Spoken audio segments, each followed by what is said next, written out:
Amables televidentes, como siempre, encantado, orgulloso de contar con esa audiencia de gente inteligente que nos sigue.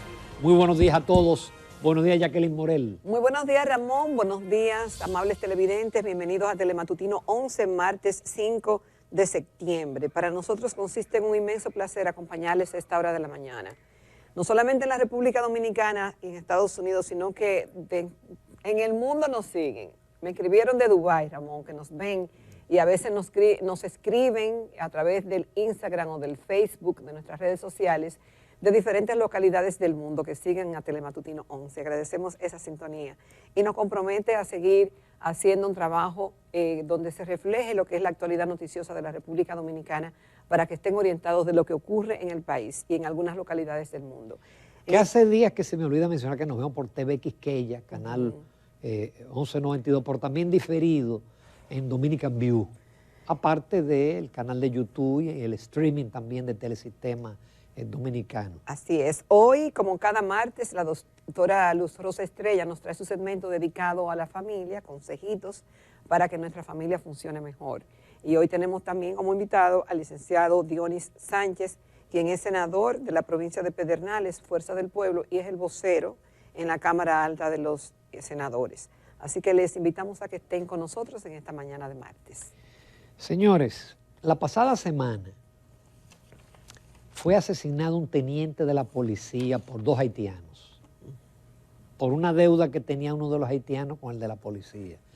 Pero el lunes de la madrugada ocurrió una tragedia terrible. Fue asesinado un hacendado, su esposa, la esposa, su hijito de apenas 19 años, una cuarta persona que parece que era un primo y una quinta persona que está grave a mano de 3 haitianos, uno de los cuales fue muerto por intercambio de disparos porque ellos andan armados. No, perdón, te corrijo, fuertemente armados. Fuertemente armados. Hay otro que fue apresado y hay otro que fue fugitivo, aunque se dice que, algunos medios dicen que fueron 4. Miren ahí, la esposa, el ganadero y el niño, que además de eso fue atado y torturado, todos recibieron balazos en la cabeza.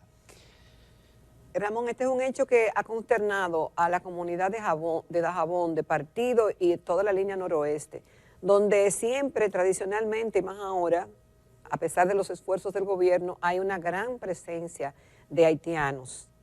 Y yo daba el dato, porque lo decía la prensa la semana pasada, que la segunda población en nacionalidad que pobla nuestras cárceles es de haitianos. Sí. Ya los haitianos no se están quedando indiferentes, que antes decíamos que era una comunidad que venía, que se integraba y que hacía su trabajo. No se integraba, pero sí nada más venían a trabajar. Pero en esta oportunidad y en otras que se han venido replicando en diferentes localidades del país, especialmente en el sur y en la línea noroeste, han ocurrido asesinatos cometidos vilmente por haitianos.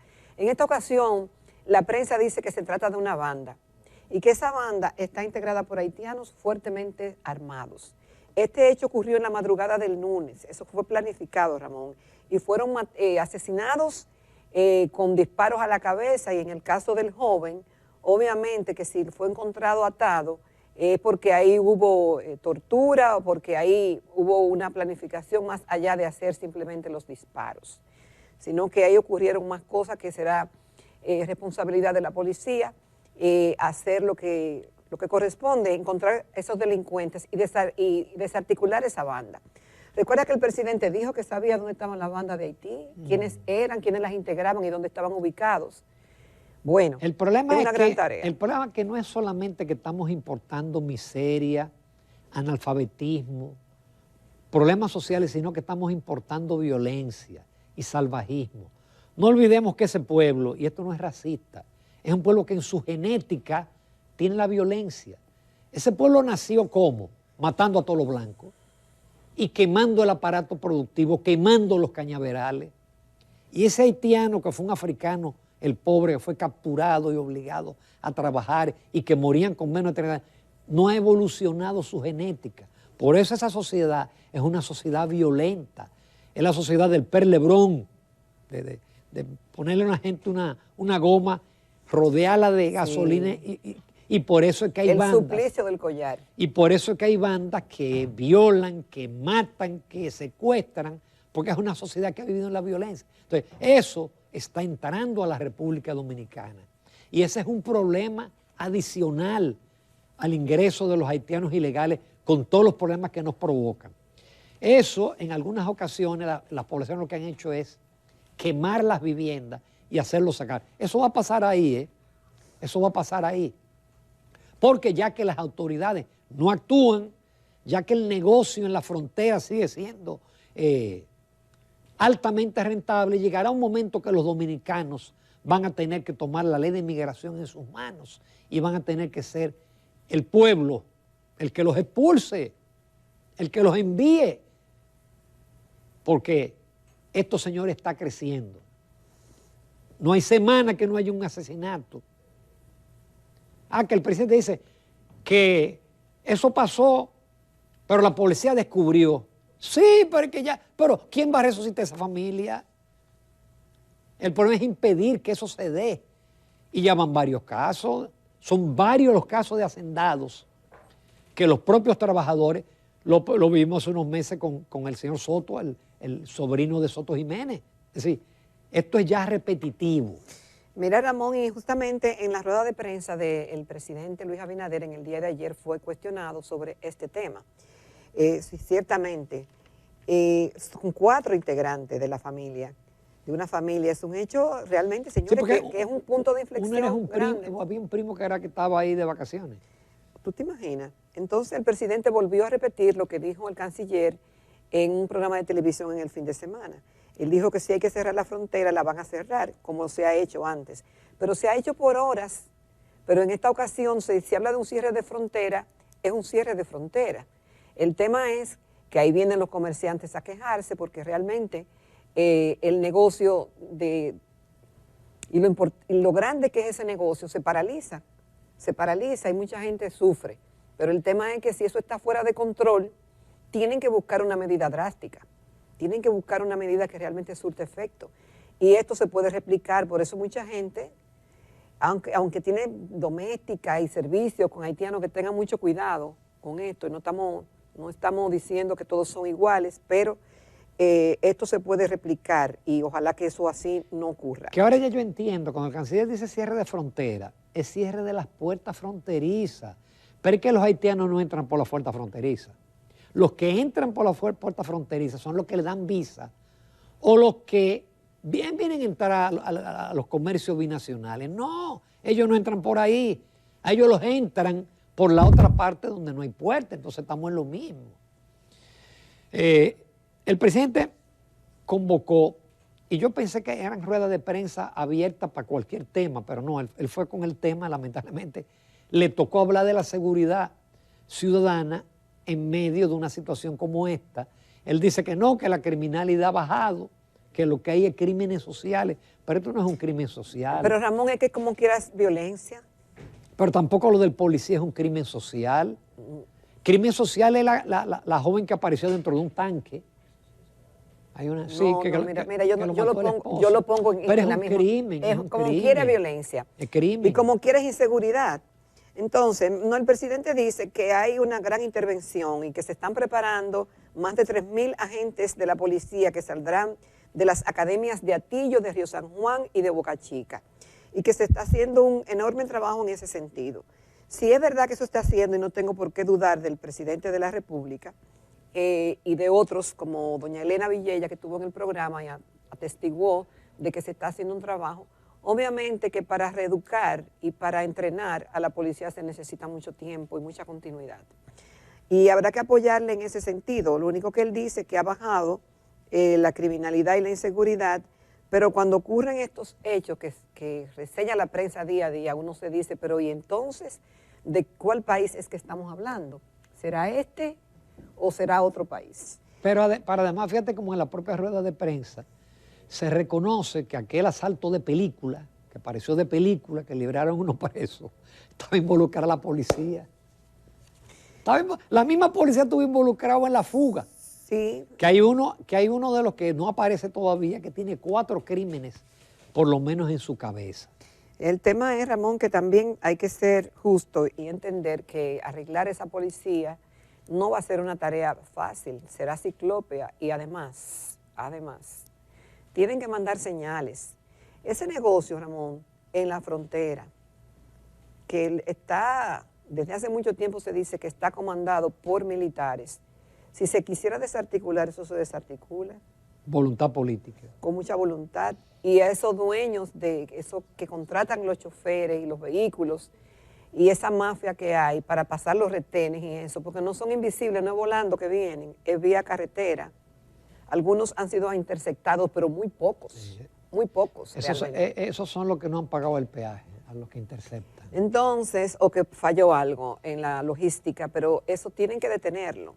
Tienen que detenerlo. Obviamente apoyar que se sigan capacitando los policías. Ojalá eso surte efecto. Y mientras tanto las autoridades que actúen sin abusar, pero sí con mano dura, respetando los derechos humanos, pero haciendo lo que tienen que hacer. A ver si detienen esta ola de violencia que mira cómo está matando a los dominicanos. El presidente se ha referido también al tema eléctrico porque hay una pela de apagones.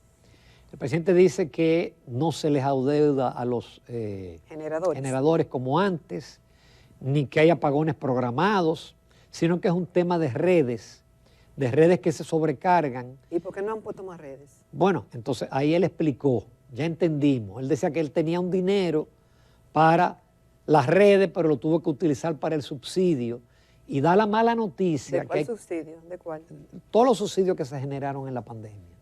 Pero la mala noticia es que él dice que hay que invertir 2.000 millones de dólares en las redes y que este año se van a invertir 200 millones. Por lo menos el presidente dijo la verdad, porque su equipo eléctrico decía que una culebra, que se está dando el 100%, que el consumo ha aumentado. El consumo aumenta cada año. Aún en la pandemia el consumo aumentó. Porque lógico, si la economía crece y hay más gente, Ramón, hay más consumo. Pero mira, aunque no me quiero poner de ejemplo, y nosotros nunca nos ponemos de ejemplo. Por ejemplo, yo digo, en mi caso, la factura pasó en más de un 300% en un local comercial. Y tomamos medidas, cerramos un día, no se están encendiendo X cantidad de luces, se sacó un refrigerador, y entonces la energía sigue siendo la misma, el consumo de que no baja, mejor sube. Entonces lo que me indica a mí que ciertamente esa lectura es ficticia. ¿Por qué? Porque si tú consumes menos, se supone que tu factura eléctrica debe bajar. Eso de suponer que si tú consumiste tanto en tal mes, tú tienes que seguir consumiendo, es un robo. Eso no tiene otro nombre que no sea un robo, Ramón, a la población. Y entonces si eso tú lo acompañas con apagones, tú tienes que tener una planta, o un inversor, o una humeadora, pero... y el mismo presidente tuvo que admitir que es una vergüenza que haya apagones, porque es verdad, en pleno siglo XXI, que estemos hablando de apagones, que es un problema de hace 50 años. No, y que tú no quieres ser competitivo, y que el hub del Caribe, y que los turistas, que más inversionistas, pero y cuando vienen y ven esa variable. No, que dentro de tu inversión tú tienes que tener una tremenda planta. Si eres un hotel, si eres una industria, o eres una simple vivienda. Y además de la seguridad que tiene que tener, es decir, todo eso encarece, pero nada. Mira, seguimos. Por otro lado, sigue complicado el tema de los libros. Es un tollo. En las redes, usted ve gente que se ocupa de buscar los libros y subrayar los errores ortográficos. No me diga. Y los errores de todo tipo. Parece que vamos camino a otra inversión fallida, como ha habido muchas. Apenas se han entregado 1.900.000 libros de 76 libros, pero si los demás son como ese, porque el error ortográfico se resuelve si es digital, pero si el libro es físico... ¿Cómo tú lo retiras y le arrancas la página que le ponen otra? La Asociación de Editores alega que inclusive hay áreas como los cursos primeros donde los muchachos no tienen libros. No, hay áreas también donde a un estudiante de segundo grado se le asignan tareas que serán imposibles que ellos las acometan, porque no están diseñados para ese nivel de aprendizaje. Hasta el tamaño de la letra es uno de los Pero ellos son más tajantes y ellos dicen que esos 1.300 millones de pesos que se invirtieron serán echados al zafacón y que tendrán que ser retirados todos esos libros porque no sirven. no sirven y que fueron hechos por personas sin experiencia. Mira, ahí participaron las universidades, academias, alta casa de estudios. El tema es que si no hay experiencia en hacer eso, si ese no es, tú puedes saber mucho de una materia, pero eso no te hace que tú puedas ser, por ejemplo, profesor, que tú puedas enseñar, vamos a poner el caso, o que tú puedas hacer un libro de texto sobre una materia en particular. Y pareciera, bueno, esto lo dice la Asociación de Editoriales, que desde el primer momento se está quejando. Obviamente cualquiera diría, eso fue porque no le dieron los contratos a ellos. El tema es que si se buscan los libros de texto y se analizan, habrá que ver quién tiene la razón. Ya la ADP ha expresado también su preocupación por el mismo tema. El mismo ministro dice que hay errores y que serán corregidos. Algunos se podrán corregir, pero si los textos ya están circulando, ¿cómo lo van a corregir? Mira, un amigo tuyo ha escrito 2 Twitter, Víctor Bautista. Sí. Ha escrito como mi amigo, excelente como periodista. 3 tweets donde él coge y toma una foto y señala errores elementales, errores garrafales. Porque muchos de esos libros, ¿tú sabes con qué lo han hecho? Con Wikipedia.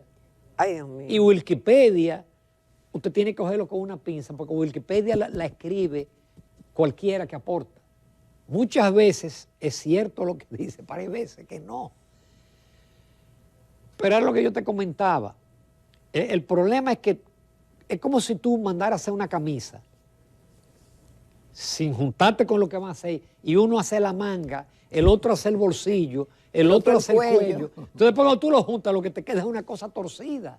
Es decir, tú tienes que primero tener un currículum y tú ver cuál es el eje transversal de esos libros. Pero tú, universidad tal, tú el de matemáticas de cuarto, tú el de gramática de segundo, así fue la cosa. Y si era el tema de que por alguna razón, que todavía el ministro no la ha dado a conocer, no querían hacerlo con las editoriales tradicionales, pudieron hacer un programa piloto y probar esos textos. Vamos a ver si saben hacerlo y verlo, socializarlo. Y seguir con los textos actuales. Y entonces, si funcionaban, ir introduciéndolo por áreas, por ejemplo. Pero no quitarlo quizás de golpe a quienes tradicionalmente los confeccionaban, y eso ha complicado la situación. Pero de nuevo seguimos mal en educación, porque entonces eso significa que este año no vamos a tener textos, o si tenemos textos van a ser muy malos. Pero si le añadimos eso, Ramón, la prensa hoy reseña de que hay muchos estudiantes que no han podido integrarse porque no hay cupos. Algunos están en virtualidad, cosa que es muy difícil con los apagones y la falta de equipos electrónicos para hacerlo desde sus hogares. Otros, los planteles, a pesar de tener el tiempo, dice la prensa, de que sean reparadas los planteles, no lo hicieron, entonces no pueden. Hay lugares donde no se está dando clase porque los planteles no están en condiciones de funcionar. Entonces, eso es lo que está ocurriendo. Y los planteles móviles todavía lo estamos esperando. Mira, Ramón, pero vamos a terminar con una muy buena noticia. No, pero antes de eso yo quería hacer un señalamiento. No voy a comentar, pero voy a decir la ventaja cuando una entrevista te la maneja 1, 2 o pocas personas. Hoy el Listín Diario tiene una entrevista con Roberto Rosario, Danilo Díaz y Miguel Vargas Maldonado. Es una entrevista larguísima, pero le sacaron el jugo. Pero esa entrevista solamente la hizo Miguel Franjul y otra periodista. Ese es el problema, por ejemplo, de la rueda de prensa del presidente. Es un salón como con 100 personas. ¿Cómo distribuyen las preguntas? Cuando tú haces un panel con 12 periodistas a un presidente, no se le saca el verdadero jugo, como se dice. Solamente quería comentarlo, de que lean esa entrevista. Todas las cosas que ellos dicen, no lo voy a repetir porque tenemos un opositor, tenemos al senador Dionis Sánchez que va a decir algunas de esas cuestiones de críticas al gobierno.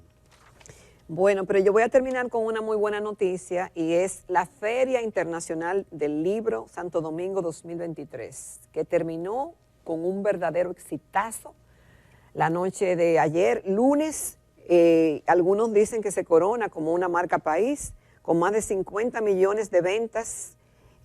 Finalizó la feria en 9 días, 50 millones, se compraron libros en 89 puestos de venta dispuestos ahí por las editoriales y paseos de la lectura. Esta feria pues rescata la Feria Internacional del Libro, que muchos dicen que a partir de este momento deberá llamarse la Feria de la Cultura. Yo tuve la oportunidad de visitarla y la experiencia fue maravillosa, quedé encantada con la seguridad, con los parqueos, con la oferta literaria, con el contenido de los conversatorios de los expositores, con los invitados internacionales y lo contenta que estaba la gente, Ramón. El domingo ahí no se podía caminar y no fue el tradicional público que va a pintarse la carita y a comprar un globito, no. Había mucha gente realmente interesada en el libro, en la cultura, y realmente a mí eso me da mucha satisfacción. Yo estuve en diferentes disertaciones y vi cómo la gente participaba con aportes enriquecedores a los temas que se estaban tratando. Es decir, que aquí sí hay un público que le interesa capacitarse, que le interesa la lectura, y qué bueno, felicito desde aquí a la ministra de Cultura, Milagros Germán, por ese excelente trabajo. Solamente por eso ya ella está, el gobierno recibe un voto de apoyo y Milagros en su gestión se anota un tremendo éxito. Muchas felicitaciones. Felicitamos a la diva. A la diva y a todos Señores, los que participaron ahí. Nos vamos a comerciales, no se pierdan la entrevista con el licenciado Dionis Sánchez, quien es vocero de los senadores de la Fuerza del Pueblo, es senador por una provincia emblemática, por Pedernales.